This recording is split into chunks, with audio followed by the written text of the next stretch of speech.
o comando antes sob o comando do Eduardo e agora sob o comando do Cuca, ele não houve um casamento entre o que você espera e o que o time fez. Um equilíbrio. O elenco você olha, você fala assim, pô, quer ver um dos caras que deve estar mais insatisfeito dentro do Palmeiras, porque ele sabe que não está jogando bem? O Borja. Ele certamente sabe que não está jogando. Seguramente você olha a câmera no Borja, Borja, e ele está assim, ó. Você põe a câmera aí. Meu Deus. Então, porque ele sabe que não está jogando bem. Ele sabe que foi feito um investimento. Por que não levanta a cabeça? E eu tenho visto as entrevistas com muita atenção e o discurso no Palmeiras, puxado pelo Cuca, tem sido, olha, não temos obrigação de ganhar todos os títulos, não é porque somos o elenco mais caro do Brasil, o maior investimento, que há uma obrigação. Não, o que há é uma cobrança, né? Há uma cobrança. É diferente da obrigação. Mas aí estão erros, até nosso que eu digo da imprensa, de superestimar o elenco do Palmeiras, que é um bom elenco, mas não é um Real Madrid. Não. Não é um Barcelona, não é um Bayern de Munique, não. É um Palmeiras. Mas exagero faz parte do processo da mídia, né? Eu vou interromper os amigos aqui e vou lá na redação conversar com o repórter Fred Justo, volto, e vocês vão querer debater esse assunto, porque é a grande notícia do dia, trazida aqui pelo repórter Fred Justo, sobre o caso Vitor Ramos, o jogador que o Vitória escalou no ano passado. O Inter acusou o Vitória de ter escalado um jogador irregular, visando uma possível perda de pontos do Vitória, que beneficiaria o Inter para permanecer na Série A. E aí chegamos à conclusão, Fred, de que os e-mails que o Inter usou como prova da suposta escalação irregular do Vitor Ramos seriam e-mails adulterados. E a pergunta ficou no ar. Quem adulterou esses e-mails? O Fred vai trazer algumas respostas aqui. Tudo bem, Fred? Bem-vindo à redação. Bom dia, Rizek. Bom dia ao pessoal que assiste à redação. Pois é, na verdade, a gente tentou reverter o que ele não conseguiu fazer no campo, tentou reverter no tapetão. A gente, durante os últimos 15 dias, a gente está correndo atrás desse inquérito que acaba de ser concluído. Está sendo publicado agora no site do STJD, um inquérito com mais de 700 páginas. Um inquérito na Justiça Desportiva. Isso. Foi pedido um inquérito por quê? O Inter apresentou um arquivo de e-mails e a CBF apresentou outro.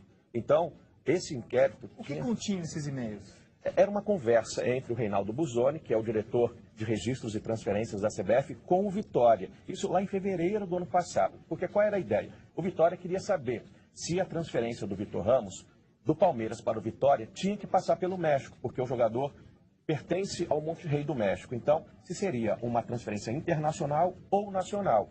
E essa é a conversa entre um diretor do Vitória e o Reinaldo Busoni da CBF. Essa conversa, esses e-mails foram parar no Internacional, que só em dezembro, isso lá no fim do ano, então, já lá naquela briga pelo rebaixamento, pegou esses e-mails, divulgou e anexou no processo na CBF, no STJD, pedindo que o Vitória fosse punido por supostamente ter escalado o Vitor Ramos de forma irregular. Então, com esses e-mails que o Inter apresentou e com os e-mails que a CBF apresentou, foi pedida uma investigação. Porque quem está falando a verdade, porque um ficou falando, o meu e-mail é verdadeiro, a CBF falou, o outro e-mail é o verdadeiro.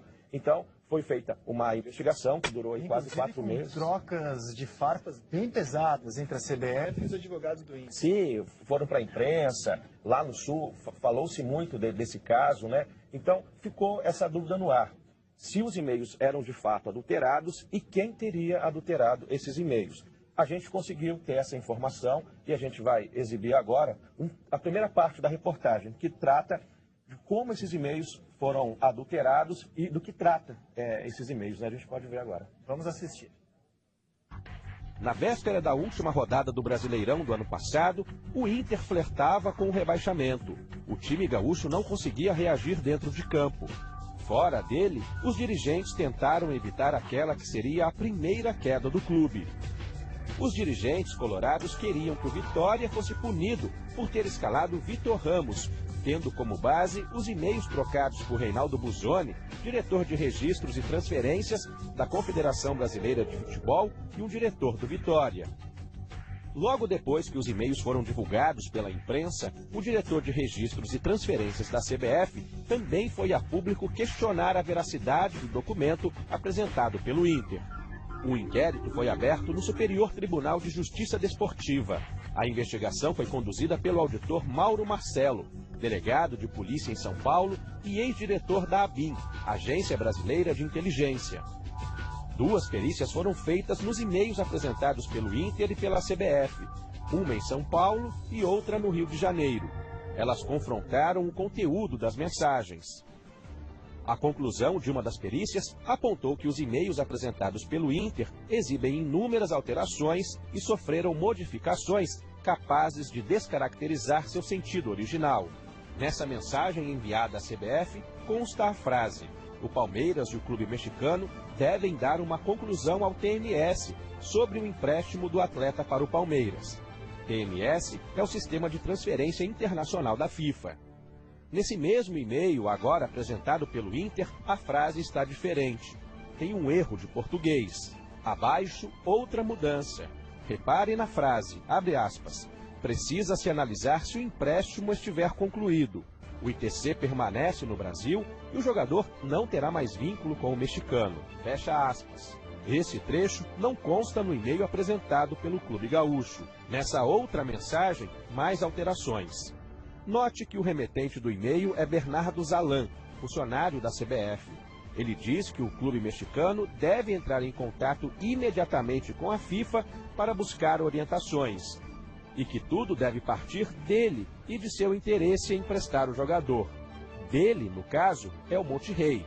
Já o e-mail apresentado pelo Inter, o trecho final da frase foi retirado. E o mais grave, dá a entender que a mensagem foi enviada por Reinaldo Buzzoni e não Bernardo Zalan. O Inter checou a veracidade desse e-mail? Não, Fred, nós não tínhamos em absoluto por que suspeitar que haveria alguma inconsistência, alguma alteração. Inclusive o conteúdo do arquivo que nós recebemos e apresentamos é um conteúdo perfeitamente factível, que está dito ali, está de acordo com a legislação desportiva, portanto não havia nenhum motivo para suspeita de qualquer órgão. O Internacional também contratou uma perícia para rastrear essas mensagens adulteradas. Descobriu-se que elas passaram nas mãos de advogados e empresários do futebol. O laudo apontou ainda que essas mensagens percorreram um longo caminho antes de chegarem ao Beira-Rio. Uma fraude que começou na cidade de São Paulo. A gente já vai exibir a segunda parte do VT do Fred, inclusive com as consequências. O Inter pode ser punido por ter usado um material adulterado, um material falso. Agora, Fred, acho que a gente precisa explicar também para o nosso público essa questão do Monterrey. Qual era a alegação do Inter para o Vitor Ramos estar irregular, que hoje a gente sabe, a CBF não entendia o jogador como irregular, mas qual era a alegação que o Inter usava? A alegação era a seguinte: o Vitor Ramos pertence ao Monterrey. Então, ele estava no Palmeiras e o Vitória se interessou pelo atleta e quis contratá-lo por empréstimo. Qual é o trâmite usual? O jogador está no Brasil, volta para o México, porque ele pertence ao Monterrey, e depois faz uma transferência internacional do Monterrey para o Vitória da Bahia. Isso não ocorreu. Por que ele tinha que ir para o Monterrey? Porque ele pertence ao time mexicano. Só que a janela de transferência do México estava fechada. Então, se tivesse que bater lá no México, ele não poderia jogar, porque teria que esperar a abertura de uma nova janela de transferência. Então, o que foi feito? O Vitória fez direto, o Palmeiras passou direto para o Vitória. E a CBF entendeu que isso não tinha problema.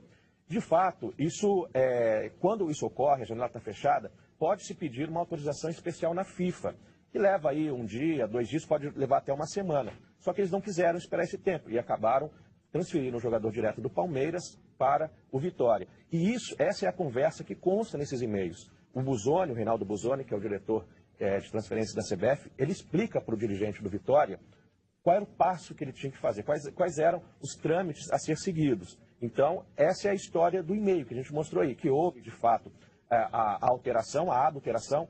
O STJD trata até como fraude, como falsificação, é um termo até mais forte, né? Então, por onde passou esse e-mail, as pessoas dizem que o conteúdo não foi alterado de fato. Porém, dá margem sim para mudar, porque há palavras diferentes. E a coisa que é grave, né, que a gente viu ali, uma pessoa passando o e-mail sendo outra. A partir do momento que você prova que o e-mail está adulterado, a prova está contaminada. Sim, completamente. E aí pode virar um processo criminal. que é o que a gente vai ver agora nessa segunda parte da reportagem, que mostra o caminho desses e-mails, por onde eles passaram. Tá bom, vamos assistir. Investigações apontaram que o Inter protocolou os e-mails adulterados no STJD às 6h56 da tarde, no dia 7 de dezembro do ano passado, 81 minutos depois de receber os arquivos. Ainda de acordo com as investigações, o Inter recebeu os e-mails dos advogados André Ribeiro e Bruno Tanuri. Os dois são sócios deste escritório na capital paulista. Houve uma solicitação do nosso cliente, a gente só podia autorizar, só podíamos encaminhar o e-mail para o Inter se houvesse essa autorização. Essa autorização ocorreu, nós encaminhamos o e-mail. Ciência de que eles foram adulterados eu nunca tive. No dia anterior, os arquivos passaram pelo empresário Décio Berman. Décio é agente FIFA e trabalha no futebol há 15 anos. O senhor em algum momento soube que estava encaminhando algum e-mail supostamente irregular? Em hipótese alguma. Meu objetivo principal era dar o melhor atendimento para o meu cliente. Eles me solicitaram esse tipo de auxílio e eu acabei encaminhando os e-mails para quem era devido. O cliente citado pelo empresário é o Monterrey. No mesmo dia 6 de dezembro, Décio recebeu o arquivo de Antônio Gutierrez, advogado do clube mexicano. Gutierrez não respondeu aos nossos e-mails. A investigação chegou a acreditar que a fraude nos e-mails teria sido feita pelo Monterrey. Mas nos últimos dias descobriu-se que os arquivos foram modificados por Francisco Godoy, representante do jogador Vitor Ramos. Segundo o inquérito, no dia 29 de fevereiro de 2016, ele repassou as mensagens ao Monterrey. Francisco Godoy não aceitou dar entrevista, mas deu explicações por telefone. O que era relevante no e-mail, encaminhei para o clube. No entanto, o e-mail não teve nada que adulterou o conteúdo, o assunto do que era, que tinha que fazer o Monterrey, né? A minha finalidade, a nossa finalidade, na verdade, era viabilizar, regularizar o vínculo, que nós estávamos correndo quanto tempo, senão o jogador ia perder a temporada. Com o inquérito encerrado, cabe agora ao Procurador-Geral do STJD decidir se oferece ou não denúncia contra o Internacional. Como há ainda indícios de crimes previstos no Código Penal, o caso será encaminhado ao Ministério Público do Rio. A OAB também vai avaliar a conduta dos advogados citados na investigação. O relator afirma que houve má-fé por parte dos advogados ao tentarem alterar a veracidade dos fatos. Já o Inter foi indiciado no artigo 61 do Código Disciplinar da FIFA, que trata do uso de documentos forjados ou falsificados. A pena pode ser até a exclusão. Competência do STJD para examinar a questão. Eu acho que não há nenhum motivo para isso. Nossa, Fred, matéria muito bem apurada, inclusive com alarme para o torcedor colorado. Né? A pena mais grave, como a gente disse ali, só para ficar claro, o CBJD, que é o Código Brasileiro de Justiça Desportiva, não pune pessoas jurídicas, no caso o clube, pune pessoas físicas. Então, todos os envolvidos nessa história vão ser indiciados, né, se o caso andar no STJD, pelo artigo 234, que trata de falsificar ou usar documento falsificado. Há uma punição que pode ser aí uma multa, até a suspensão da pessoa ligada ao futebol.